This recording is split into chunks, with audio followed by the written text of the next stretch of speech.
बिहार विधानसभा चुनाव इस साल सिर पर आने को है। ऐसे में कांग्रेस और समाजवादी पार्टी के बीच धीमे धीमे दूरियों के बढ़ने की वजह से क्या हो सकता है बिहार में इंडिया गठबंधन को तगड़ा नुकसान, और इस नुकसान की भरपाई करने के लिए समाजवादी पार्टी ने क्यों बनाया अपना अलग किला। राहुल और अखिलेश की दूरियां अब क्यों बढ़ रही हैं, ये कुछ ऐसे सवाल है जिनका जवाब अपनी आज की इस रिपोर्ट में हम आपको दिखाएंगे भी और बताएंगे भी।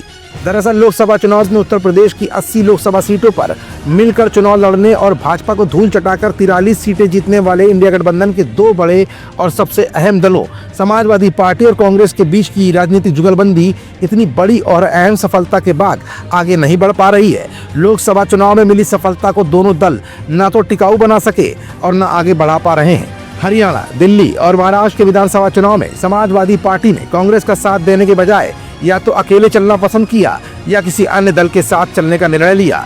महाराष्ट्र में समाजवादी पार्टी प्रमुख अखिलेश उद्धव ठाकरे का दामन पकड़कर चले तो दिल्ली में केजरीवाल का दामन। हरियाणा में कांग्रेस ने अखिलेश का आग्रह ठुकराते हुए समाजवादी पार्टी को एक भी सीट देना गवारा नहीं किया तो अखिलेश अकेले ही लड़ पड़े। ऐसा कर अखिलेश की समाजवादी पार्टी ने कोई खास उपलब्धि नहीं हासिल की, लेकिन कांग्रेस को समाजवादी पार्टी ने नुकसान बेहद पहुंचाया।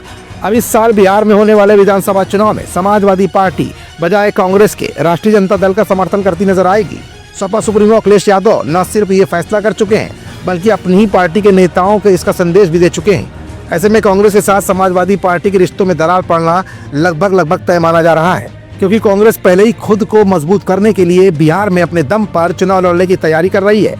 अगर दोनों दलों के बीच आलम यही रहा तो उत्तर प्रदेश में 2027 के विधानसभा चुनाव तक कांग्रेस और समाजवादी पार्टी के रास्ते बेहद अलग हो सकते हैं। अखिलेश यादव का मानना है कि जो दल उत्तर प्रदेश में भाजपा को हराएगा सपा उसका ही साथ देगी। हालांकि उनकी रणनीति महाराष्ट्र और दिल्ली में फेल रही। समाजवादी पार्टी ने दिल्ली में अरविंद केजरीवाल की पार्टी आम आदमी पार्टी का साथ दिया था तो महाराष्ट्र में उद्धव ठाकरे की शिवसेना का। दोनों ही दल बुरी तरह से चुनाव हार गए, जबकि उत्तर प्रदेश में समाजवादी पार्टी और कांग्रेस लोकसभा चुनाव मिलकर लड़े थे और भाजपा को हराया भी था। अगर बिहार की बात करें तो वहां सपा का जनाधार सीमित है, उसकी राज्य में कोई संगठनात्मक ताकत भी नहीं है। फिर भी एमवाई समीकरण के चलते अखिलेश को उम्मीद है कि तेजस्वी को समर्थन देकर समाजवादी विपक्षी वोटों के बंटवारे को रोक सकती है, जिससे बीजेपी को चुनौती दी जा सके। मतलब साफ है कि रणनीतिक तौर पर अखिलेश यादव की इंडिया गठबंधन से सहमति तो एक तरफ आम जनता को दिख रही है, लेकिन अंदर ही अंदर खाने कहीं न कहीं अखिलेश बिहार में एक नए प्लान के तहत समाजवादी पार्टी को मजबूत करने में जुटे हुए हैं। अखिलेश का ये प्लान अखिलेश को कितना फायदा पहुंचाता है ये तो फिलहाल समय की गर्त में ही है।